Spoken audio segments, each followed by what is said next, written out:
Hi, welcome back to my channel, Beautiful Minutia. If you're new here, my name is Tiffany, and today I wanted to talk about some of my favorite things from the fourth quarter of 2021.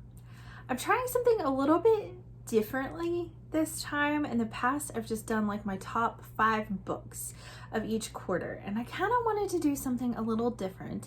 And part of that is because I did just come out with like all my favorite lists of the year, so I feel like coming out with a quarterly favorite feels kind of redundant. But in the same respect, I do want to like finish out the quarter because I've done the quarter for every other month of the year. So then I was just thinking, like, maybe I want to do, instead of just doing quarterly favorite books, maybe I just want to do like favorite things in general. So I may try to do this in 2022 as well, if everyone likes it and thinks this is a great idea. But I was thinking about maybe I'll call it like a few of my favorite things as a Sound of Music reference. It just seems fun. So I'll talk about things other than books, but we'll still mention my top books as well. In the description below, I am going to put a timestamp, so if you just want to hear about books, then you can just skip to that part and you don't have to listen to the other stuff. But we'll see how this goes. I'm kind of like going off on the fly here, so I came up with this list really quickly, so there may be things I'm not thinking about, but we'll see. Okay, first I'm going to talk about like some of my favorite things that I watched in the fourth quarter of 2021. I actually am not really a big TV person, so this list is very, very short. But I think it was the beginning of November or end of October. I think it was beginning of November, because I think Victober had just ended, but I was still feeling those Victober-y vibes. So I was looking for something like kind of like a Dickens adaptation by like BBC or PBS Masterpiece Theater or whatever that I could watch with my husband. And I stumbled across the BBC adaptation of Wilkie Collins' The Moonstone, which is still Victorian. I thought my husband would really enjoy the plot of it because it's very like mysterious and fun. And so I suggested that we watch it. We decided to watch it and we both absolutely loved it. From what I can tell, it is a pretty faithful adaptation. It has been probably a year and a half to 2 years in between me reading The Moonstone and then watching the adaptation. So there may be details I don't remember, but overall it feels very faithful and was just a lot of fun. Like, I thought the acting was good. I loved the way they portrayed like the different narratives. That was really fun. So I highly recommend this. If you have an Amazon Prime membership, we watched this for free. We did not need any subscription to any other streaming service like BritBox or any BBC thing to be able to watch this. It was available free for Prime members, and hopefully it still is, but I'll put the link to it down below in case you want to check it out because it was really good. The other movie that I want to mention, I watched with my daughter in December. We pretty much like never go to the movie theaters, but we had like some extra money from Christmas and we decided we would do that as a special treat, and we went to go see Encanto, the new Disney movie, which probably lots of people have already seen. If you have Disney Plus, you've already seen it because it came out on Disney Plus right after we saw it in theaters, and I was like, oh. But it was still like a great experience to go to the movie theaters, because the last time I think we had taken Claire to the movie theaters, I think she was like 2 years younger, something like that. It's been a while since we did that. So I don't regret doing it, but it was just a really great movie. I loved like all the Latino elements, and it takes place in South America. I actually am not really sure exactly which country, but I love the fact that there are capybaras everywhere. Capybaras are my favorite animal, and they are so underrated. A lot of times when I talk about capybaras, people don't know what I'm talking about, which is a shame. So if you have never seen a capybara before at a zoo or even heard of one, they're amazing. They are the world's largest rodents, and they just look like giant guinea pigs. They're huge, and I want one as a pet, and I want to ride it everywhere, and I will not do that, but I really want a capybara. They just are really cool. Anyway, the movie itself is amazing and follows a family, and just lots of great family elements, lots of great messages about being different and family conflict and family trauma, and just, it was so well done. And the music is really good, which is not surprising because Lin-Manuel Miranda wrote all the music for it, so it's wonderful. I highly encourage you to check it out. Next, I'm going to move on to favorite drinks because it is like chilly season, so I want all the warm drinks during like fall and winter. I am a humongous coffee drinker, and so like my favorite coffee at this time of year is like Starbucks peppermint mocha, like the ground coffee, not like going and getting a peppermint mocha, but just like the regular coffee itself.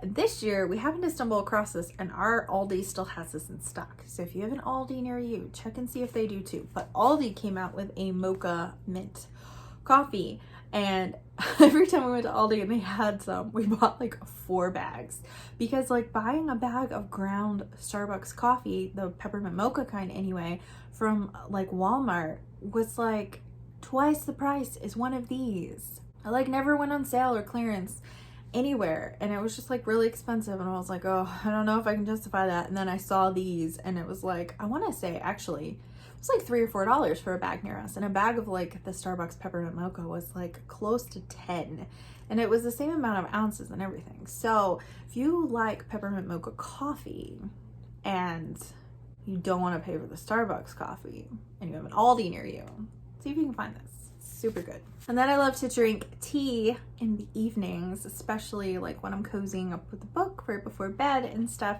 This is like my favorite tea right now, and it's Tazo tea. It's the glazed lemon loaf. Maybe I have talked about this before.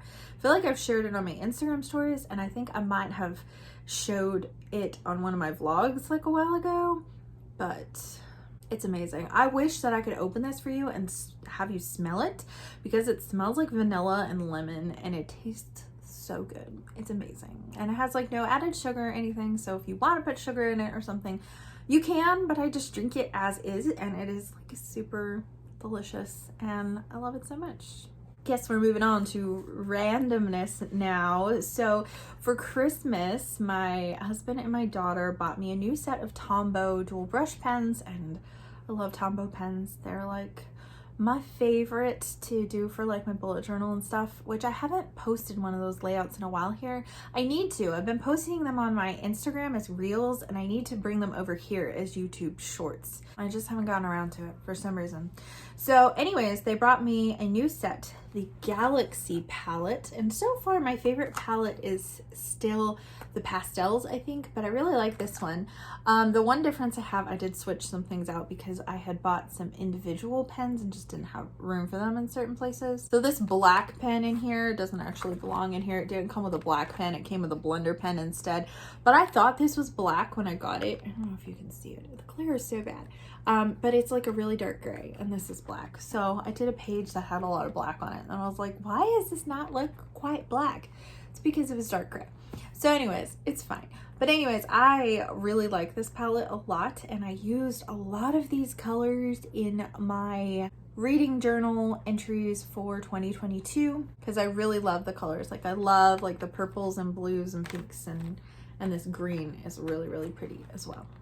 And the last thing I'm going to mention that is not book related is I got this dress from Amazon, and it is like the comfiest, softest dress ever. And sometimes I'm leery to buy dresses from Amazon or clothes in general, because like you can't try them on beforehand, and you're just like kind of not sure how it's going to fit and like what the quality of the material is before you get it. And I had ordered 2 dresses, and one of them the quality was not great, and this one the quality was really good. And I don't have a picture of just me in the dress, I just have my family Christmas picture here, so maybe you can kind of see it. But I did get it in like this deep red color for Christmas, but they sell this dress in all kinds of different colors, and they sell it with like the V-neck like I'm wearing, but they also do like a higher like crew neck, and it is like the comfiest and the softest, and it's super flattering. And so just throwing that on here as like a favorite thing that I was just thrilled to have.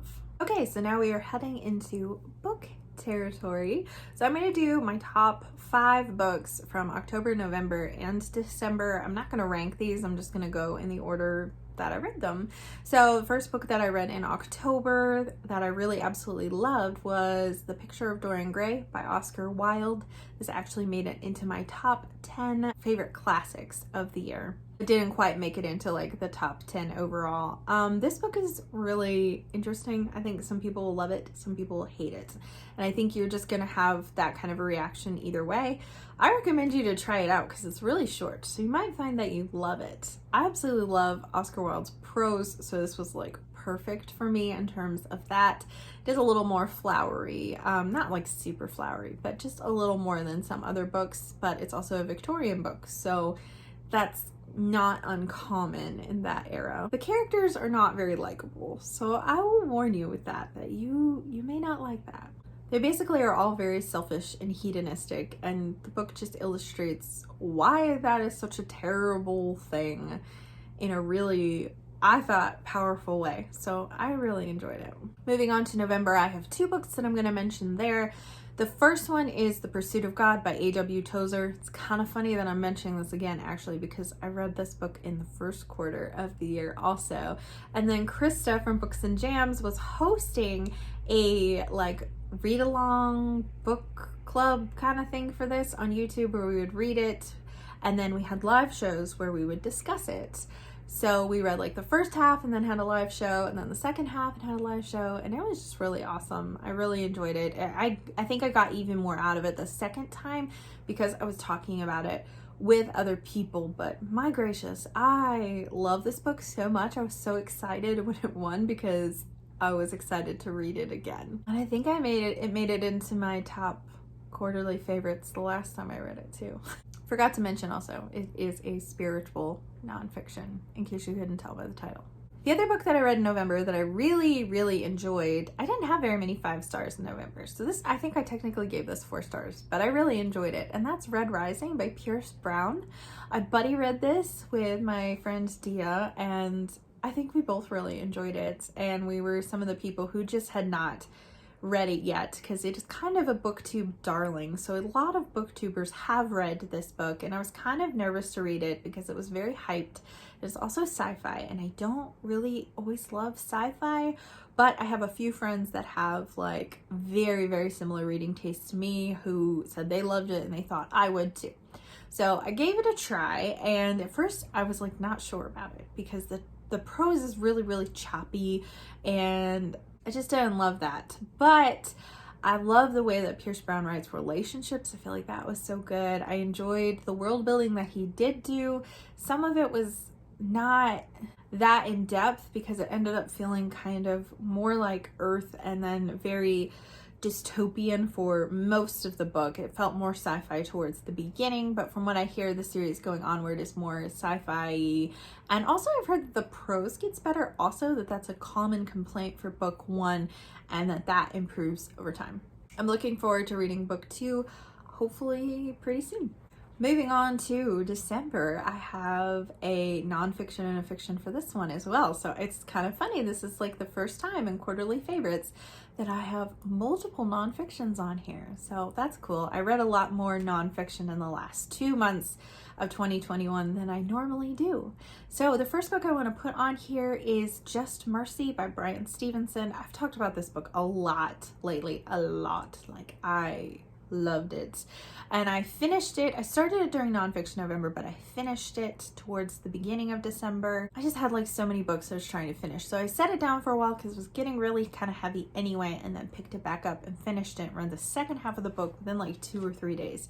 It's just such an incredible book. If you haven't heard me talk at all about it before, it is written by a lawyer who started something called the Equal Justice Initiative, where they help people who have been imprisoned and are on death row. A lot of times the people that they help have been wrongfully imprisoned, or just the sentence really doesn't merit the crime that they committed. So he does delve a lot into how race plays a part in this, because he does practice in the South, and so there's a lot of his cases where race really impacted that. But he also talks about impoverished people, mentally ill people, and then children as well who are imprisoned for crimes. And really just how our justice system is failing a lot of people, and our prison system really needs to be reformed in general. And I found it really insightful and really sad, and just a lot of things that I just didn't know. I feel like I learned a lot because this wasn't something I'd really looked into that much. And so it was really good. I highly recommend it for all Americans to read. And then the last book I'm going to mention on here is one that I have gushed a bajillion times about, and that's Little Women. This is my favorite book of all of 2021, and it was one of the last few books that I read. So yeah, it's something special. Let me just tell you, it's so special. You should read it. I'm not going to gush about it here, even though I want to, because I've gushed about it a lot in a lot of different videos. So I'm gonna link my reading vlog down below, where I vlogged reading both Just Mercy and Little Women, because I finished them both in the same week. So that was a pretty good reading week. So you can just hear more of my thoughts as I'm reading those if you want to check that out. Well, I think that's it. I think that's all my favorites. Let me know what you thought of this, if you liked hearing other favorites just besides books, or if you want me to just go back to just having quarterly favorites for books, because I don't want to go on and on about stuff that you guys like don't care about. But I thought this was kind of a fun way to talk about some other favorite things and kind of mix it up a little bit, so it wasn't like favorites that I've like recently talked about, because a couple of my favorite quarterly books made it into my top 10 for the year, and then also like some of them were in favorite classics and stuff. And so I just didn't want it to be like super repetitive, and I felt like adding some other things in helped out with that. And also it was kind of fun to talk about some other stuff that I have been enjoying that aren't necessarily bookish, although I feel like the drinks I've been enjoying really do tie into that very well. Thank you so much for watching. If you liked this video, please hit like and also subscribe so you can continue to see more bookish and apparently not quite as bookish content from me. And I will see you again next time.